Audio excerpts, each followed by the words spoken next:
So, you want to get more Skyblock XP because of all the buffs it gives you. However, in this video, I'm gonna help you change that. Also, I got a 2 million coin giveaway going on in my Discord right now, so join up. Link is gonna be in the description. But without further ado, let's get right into it. Alright, so if we go here to the ways to gain Skyblock XP section, you'll see there's a ton of different ways to do this. The main one we're going to be looking at first is core tasks, as it gives the most XP. So, there's a bunch of stuff here, but I'll be going over a few to name a few.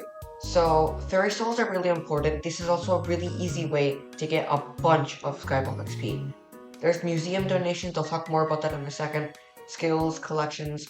Skills and collections are pretty self-explanatory, but they are a ton of Skyblock XP, so these are just stuff you can just keep farming overall. We'll go dive deeper into museum donations now. Alright, so right now I'm looking at my museum reward list. So, as you can see, all the donations up to 50 right here give 4 Skyblock XP each. All the milestones give 10 Skyblock XP each. And after 50 you get 5 Skyblock XP for each item. And the reason that the museum is so OP is if you take a look here, there's a ton of just trash really early game items that you can just put into here. So, for example, the Rogue Sword, you get this for free, and this is basically just a free 4 Skyblock XP.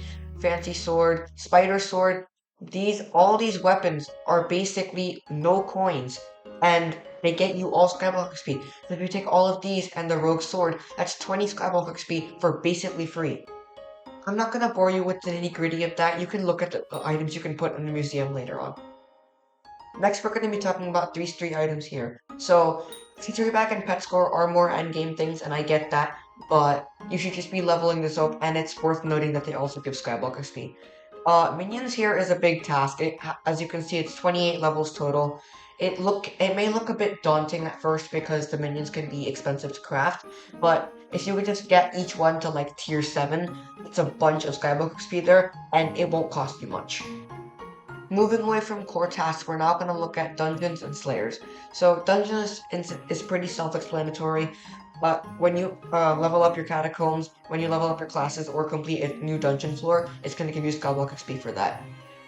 Slayers, there's a bunch of them, as you can see right there. The big ones being just reaching a new Slayer requirement, but there's a bunch, like Kudra, Arachne, Dragons, etc.